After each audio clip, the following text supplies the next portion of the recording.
Jason, and we're doing some different stuff today. Tell them what we're doing, Ellie. We're gonna try to fix this arcade game.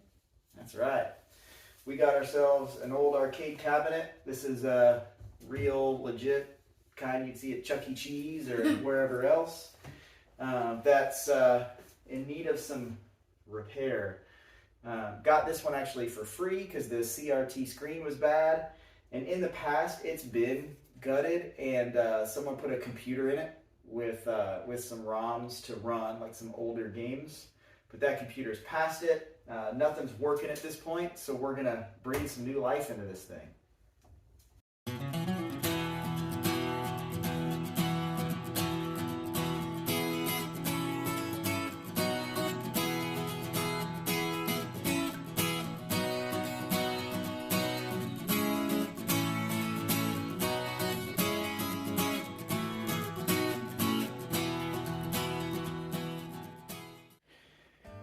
Alright, so this is an old Primal Rage 2-player cabinet.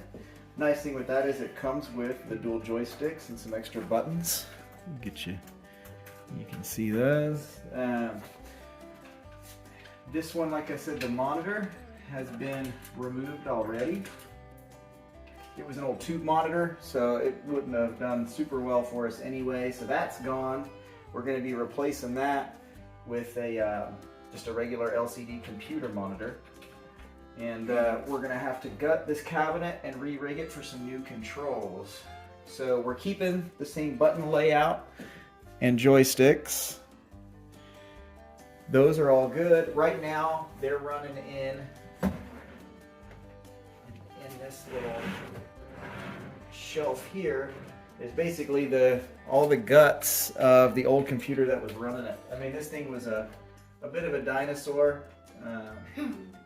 It's running on 256 megs of RAM, so it's a very, very old system.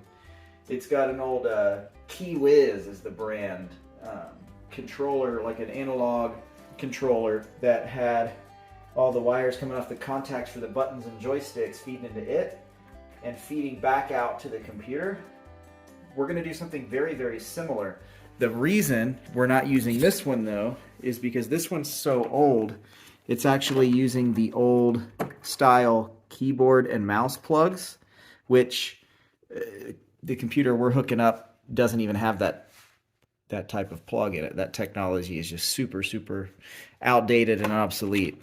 So we're going to go ahead and basically gut all of this in this very sweet 80s keyboard. So all this is going. We're going to make room for our new rig that's going in here, and I'll show you all the goodies that we're going to adapt that to. You ready to get to unscrewing? All right. Hi, I'd like to buy one screwdriver, please. That'll be $5. $5? Can I have the Harbor Freight one? Fine. $1? Yes. Sold. All right. Let's get to undoing. Some of this stuff's probably not even screwed in, but some of it is. Can you get those screws out right there and turn it this way? Okay. Ooh. They're kind of tight. See if you can get that.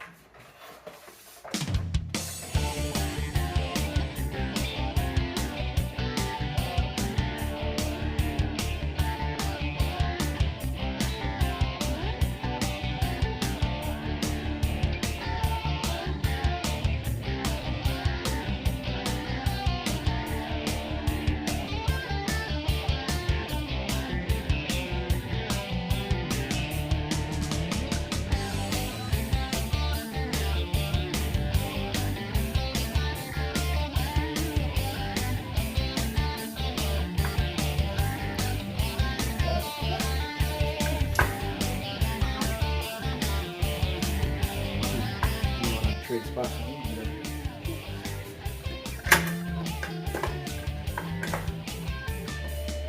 How did you get that so easily? Lots of experience.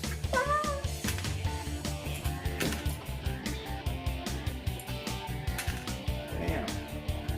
Old Key Whiz controller out of there. build if someone's trying to do something it looks kind old of school. like dog treats, or maybe like some kind of bamboo spray can. It honestly kind of looks like one of those dog treats. One more screw. Yep, you get that one, I'll get this one. Other way, other way. Other way? Yep, that way.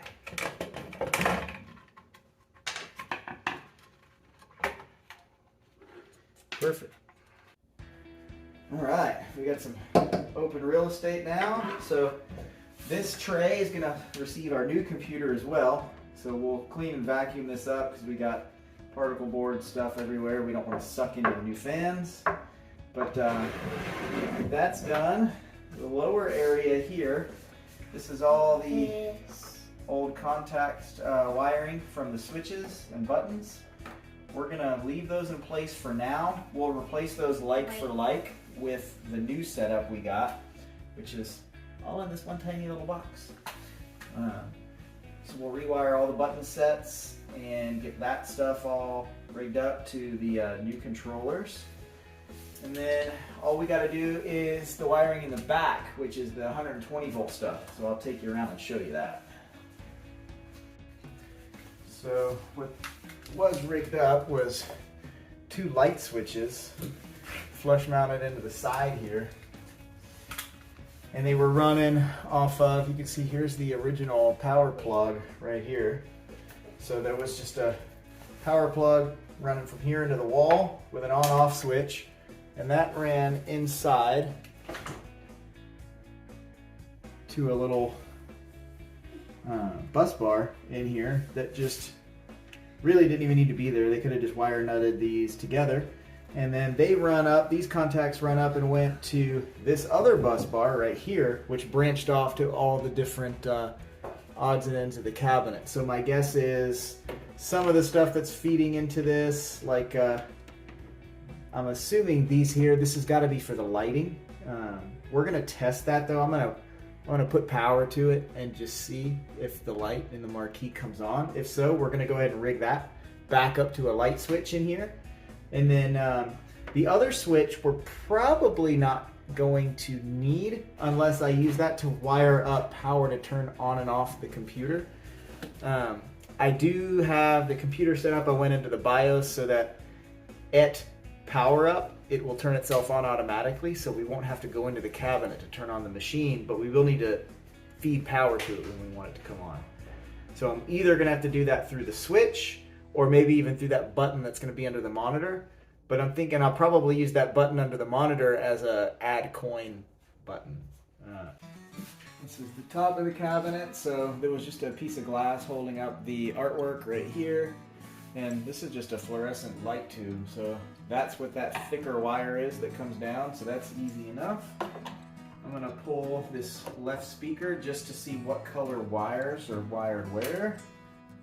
So looking inside here, these wires coming down are the speakers from the other side. The other ones are these. For now, we're gonna go ahead and just unplug these extra connectors because there's just too much wire going on here. Ground is still. Not sure why they have grounds on the speaker wires. It seems a little excessive to me, but what do I know? Up and through. Down into the bottom of this cabinet where I bet that was a subwoofer. This thing probably had a pretty jamming sound system at some point. I got a plan for the speakers, which is going to involve getting rid of most of that. Let's get some wire cutters and clean this up, reconnect the lights, plug that power cord in and a switch and see what we get. Alright, so we got our 120 wired up for our light. So from the light, comes down through the top here, feeds down, it's these thicker wires here. I got my neutral broken through the light switch. I've got the hot direct wired and the ground direct wired. So we're gonna go ahead and hook it up. If you look right here, there's a on-off switch and a cord. I bought or a plug. I bought a new cord for this. It's just like a monitor cord. And we're gonna go ahead and plug it in with the switch off at first.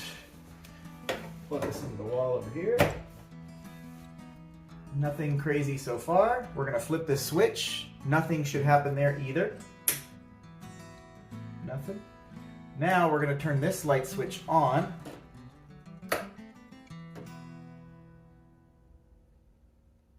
And that should be turning on our fluorescent. Let's see.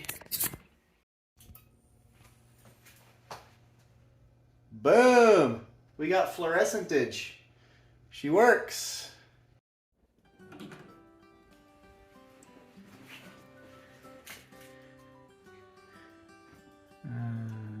Maybe? There it is. She's a little delayed. Sweet. So, light wiring complete. An amp back here too. But, oh yeah, definite subwooferage.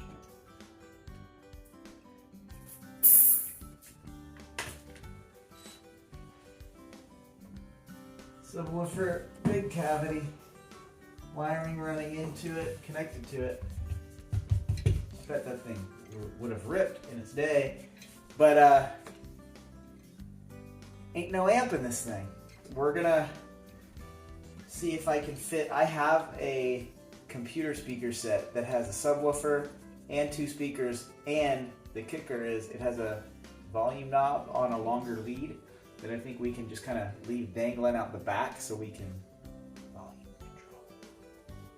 actually, I might even I'll probably run the volume control in behind the token thing. Nice, neat little secret compartment, and then you can do it without having to get behind the rig. I like that idea. That's what we're gonna do. Here's what we're putting in. Subwoofer, 2 little satellite speakers, and a remote volume knob. Actually, we're getting a little medieval here. Decided rather than butchering my nice cabinet, why not just butcher the speaker set that I bought for $8 at Goodwill? And what I'm going to do actually is utilize the sub that came with this thing, I believe. This is a 4 ohm speaker that was in here. This is a 4 ohm speaker that was in the cabinet. And granted, it's a little bit larger, but I think this thing's still going to drive it pretty well. So we're actually going to cut this speaker loose because it's soldered. And then this will take up, we just can't pull this yet because there's not enough slack in the cord. To take all this apart, the amp and the terminals I'm going to mount up on the side over somewhere over there.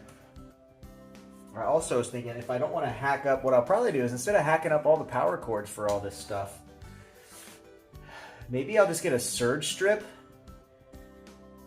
mount a surge strip in here, plug everything into it with actual plugs so as not to ruin all those cords and make it serviceable. And then I'll just cut the end on the surge strip and wire it in to that bus bar. That way, let's do it that way. That way we're not botching as much wiring. I just have to find a surge strip that I can sacrifice for the purpose. But that shouldn't be a problem. I got some laying around. So, all right, let's get to it. Remind me later when I forget. White is positive, brown is negative. On the amp, it's going to be red is positive, black is negative. So they are different. But so in this case, white and red are tying together, and brown and black are tying together because I felt like it. Bam! Alright, that's in. Now we can grab the wires up on the top, wire them to our amp, and then we gotta just disconnect the stock speakers from up there, and we're just gonna feed these little satellite speakers in, and I'll probably just kind of, I don't know, rig them up there somehow, put some strap on them or something just to hold them in place. I had to get a little redneck creative with my light or my speaker mounting. So these satellites are kind of small, and I didn't have a great idea of how I wanted to bracket them. So what I did was I just ran some wire, copper wire, through the old bolt locations for the old speakers, made it taut, and then I put a zip tie around the speaker and then to that to help hold it, and that actually holds it firm.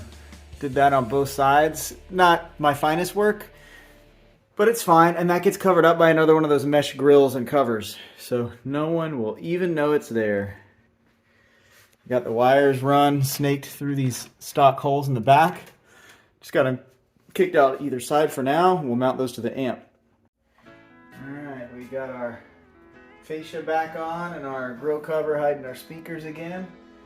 Surprisingly, this is real glass. I wasn't expecting that. Got it clean, put our original artwork back in, speakers are in, got this thing nice and tight and flush up, so now all you see is that grate, not my crazy redneck zip tie action. So up top we are done.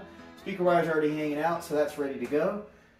Next thing is final connections for subwoofer and the speakers. Then our sound will be done, and then really lights done, sound will be done. It'll be computer and monitor, and then we're ready to rock and roll. The one trick with the monitor I measured and ordered one that was as big as I could get that would still fit this cabinet. It's not going to fit height-wise, it's going to fit width-wise, and it's going to be shorter than we need height-wise. So I've got to find some kind of way to make like I'm going to make some kind of like a backdrop behind it, so you don't see the cabinet beyond. I just want it to be black and just the screen. So I got to get creative on that, find a piece of something. Honestly, even black poster board would probably work. So that's the plan there. Let's go ahead and I'm going to vacuum this thing out, clean it up, and then we're going to get to the final speaker and computer installation. This cabinet is going to wreck my allergies. I need to take a Benadryl. But check this out. I want to check it out. Bam! Secret volume knob. Look at that. That's a good spot for that. That looks very clean. I just kind of sandwiched it in between the change drawers, and it fits nice and snug. It won't fall down. And once you get the volume set, boom, you tuck it away. It's like it's not even there. We're gonna do a little unboxing here. See what our zero delay USB encoders look like. 2 sets, because I got a 2-player combo kit. So in theory, one of these sets is going to run a joystick and all 4 buttons on one side.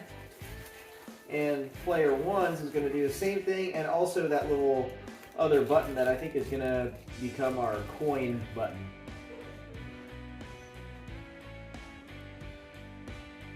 Of course, it came with 0 instructions, so I'll have to look on the listing to see what pins go where. We will find out. We definitely have enough slots and enough pigtails to make it all work. And we're actually going to do something a little different than the last setup because it's got a pretty long pigtail for the encoder. The way we're going to wire it actually,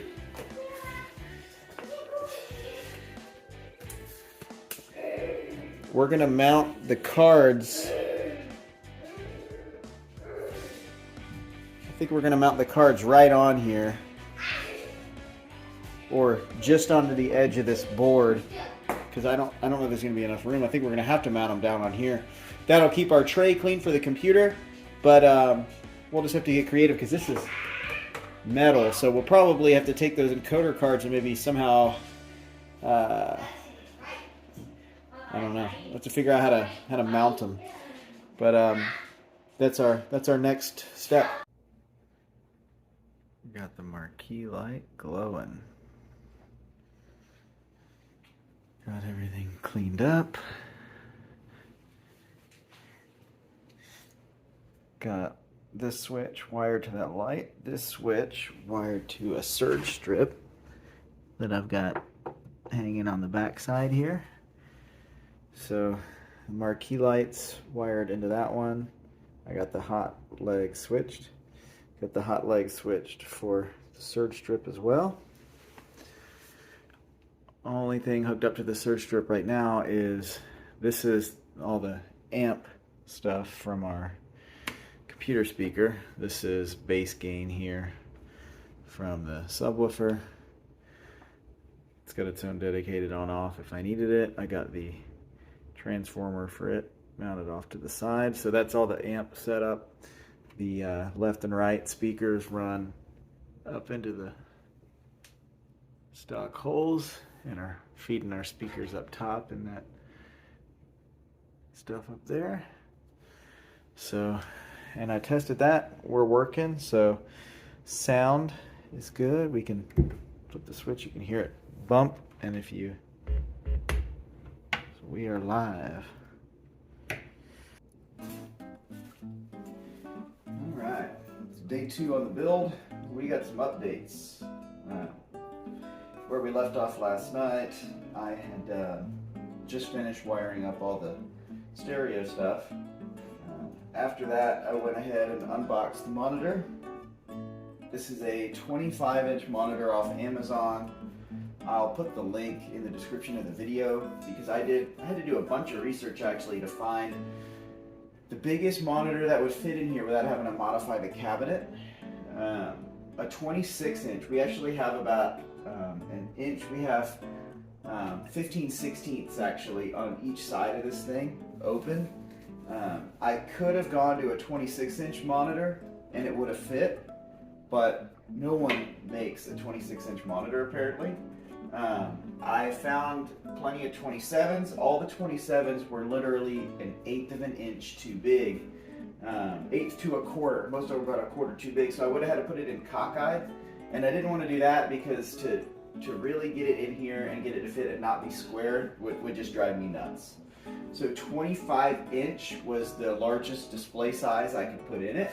So I found a very low bezel 25-inch. This one allegedly is like bezel-less on the top and the sides. It just has this little lip on the bottom. So I think that's going to fill the space really well. It's got like this pencil tray kind of in the front of it, so it's real thin here. So I just put 3 screws down through here and just screwed through the base into my cabinet, so this is secure. Adjusted my angle, got that set up right, and went ahead and cleaned up in here again. Everything's nice and empty and clean. All that's in this cabinet now is the original wiring for the light. I left the original wiring for the old speakers in case I were ever to convert and upgrade the stereo in it, and our new stereo equipment, which we have mounted in here. So today's plan is remove all of the old wiring from the analog controllers, wire in our new kit that we also got off Amazon, and I'll put the link in for that. And then we're going to mount our computer and we're going to test fire this thing. It's encoder bashing time. Alright. So what we're going to do is go through and unplug the old wiring and replace it with the new on each one of these.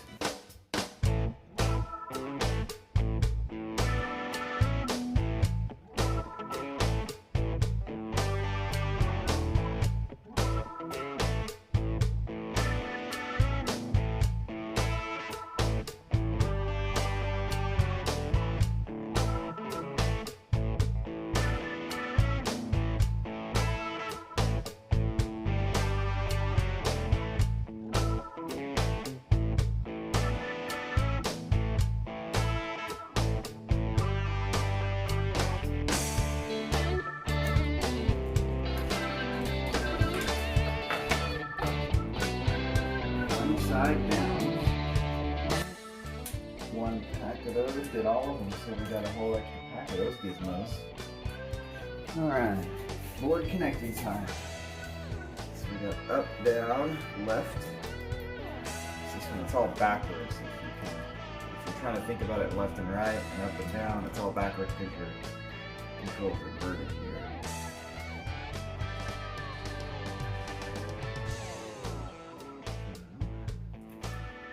Which means this one, process of E. Okay. And then we've got all the accessory buttons.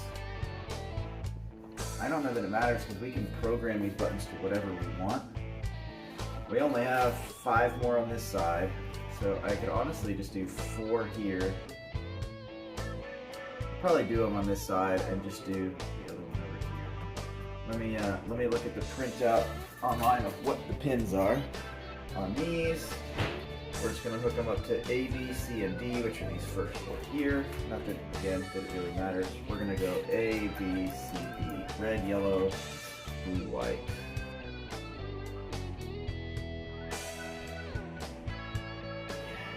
Okay. And then for mounting on this, I've decided for now, since I don't want it hard mount somewhere where it's going to vibrate, but I don't want it loose, we're just going to zip tie it to some of the button contacts here. And I think that'll hold it just out of the way enough. And I picked up some white zip ties. Doesn't have to be super pretty because no one's ever going to be in this thing except for me.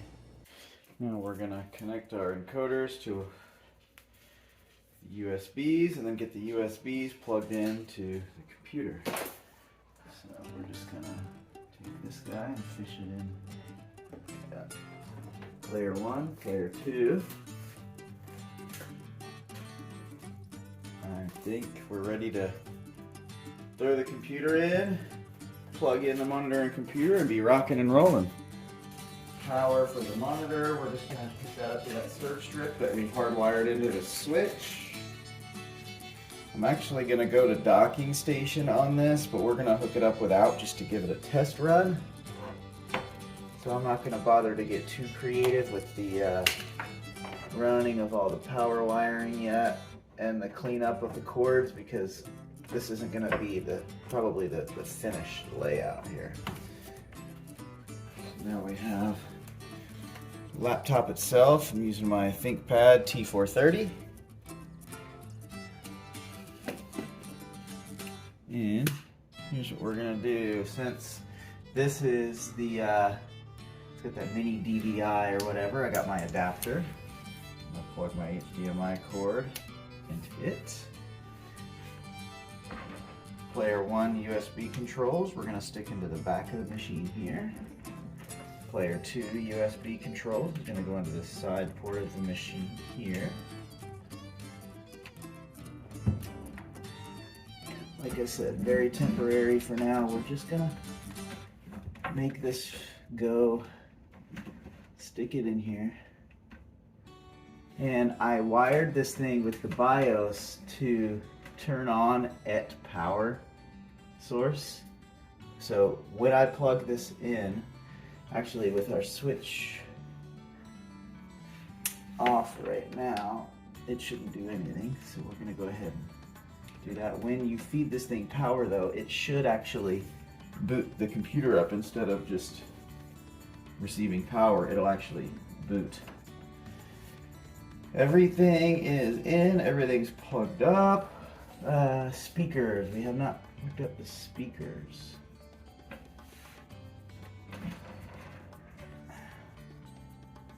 I believe there's a port for that available. Yeah, right here. Boom. Alright, so that should be it. Let's go around and see what we get. Kill switch on the back of this thing is off. So main switch is on, light switch is on, so the light will kick on in a sec. We're going to go through a full boot up. Lights on, rocking and rolling. Alright, power to system. Here we go. Speakers definitely came on. Computer's booting up. Our encoders kicked on. I saw the LED lights on those for power.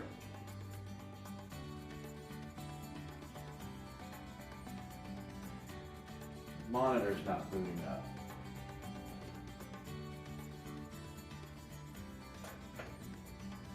Here we go.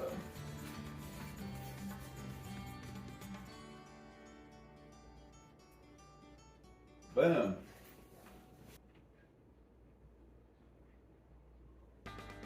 So it did boot up proper. It did ask for a password, which it's not supposed to be doing because I thought I had changed that setting. So we're going to go in, control panel. All right, we're up and rocking. So I did find a way to get rid of the password at login. Type in netplwiz into your command bar. It'll pull up a dialog box for user accounts. You can uncheck a box that says enter password at startup. You put in your password one time and then I guess it remembers it because it won't ask you again. So now what we need to do is configure our controls. Please don't do that. Open MAME and then input assignments. Joy button 1. UI back.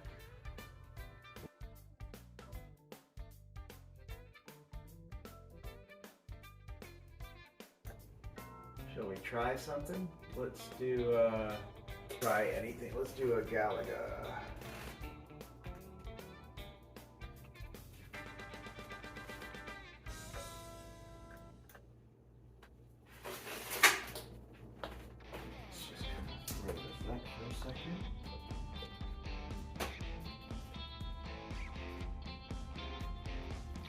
Perfect. Press any key to continue.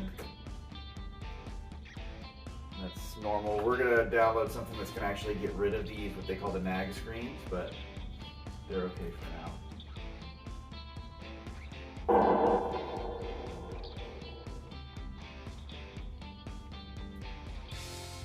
We're going to hit this and it should change it to credits of 4.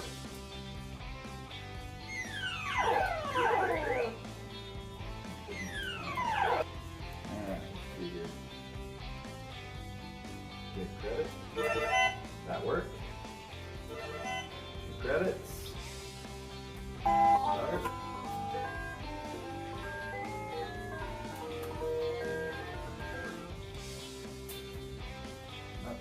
The controls are backwards.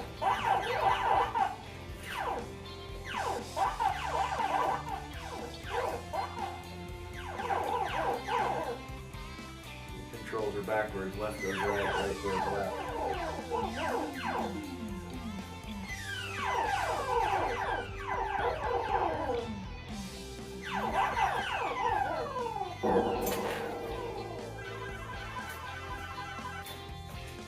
Alright, so here's what we're going to do.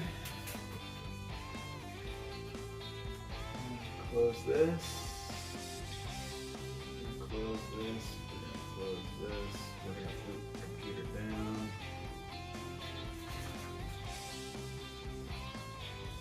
And then we're going to switch up and down on here, which is these two.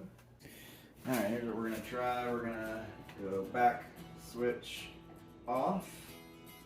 Power to everything has been cut. Well, except for the light. Power to the system. Cut. Power on. Speakers boot. Computer boots. And now that we've turned the monitor on the back side once, monitor boots. Sweet.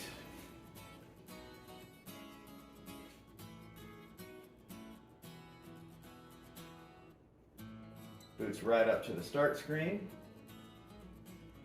We're going to fix it where it boots direct to Launchbox here shortly. Alright, we got everything loaded up. We get the system in Bigbox mode, which is the platform we're going to run it on. I went into settings and set it to default to Bigbox at startup as Windows Shell. So as soon as this computer gets power, it's coming to Bigbox mode. It's in right now a setting called Attract mode, which I haven't tried yet. I'm curious to see what it does. We're about to find out. Attract mode, I think, gives you brief glimpses of the games and videos. to lure people in, kind of like how the arcade systems do when you're at a, an actual arcade. So we're gonna wait 2 minutes. We're gonna see if that actually works and kicks on. And if it does, then I think we're pretty much done. We're gonna let Ellie give this thing a rip and try out a game.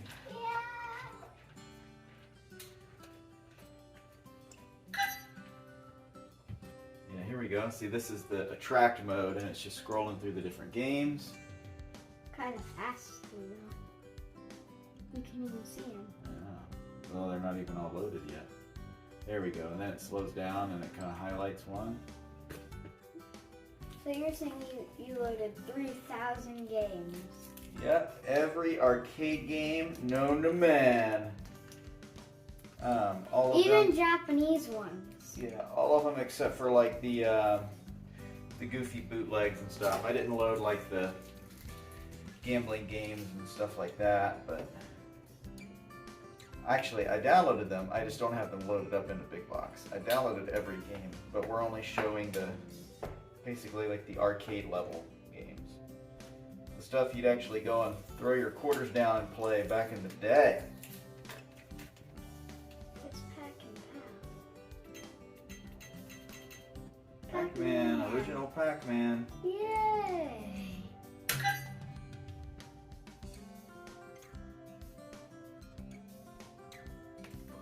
I'm so excited.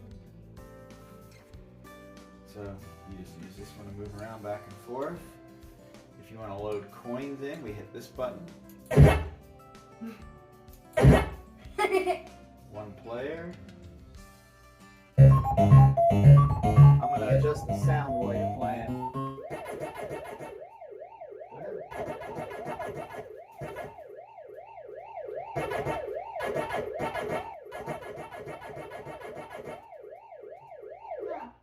Oh, you gotcha. How do you start it over? You just hit this one, the start button, red to start.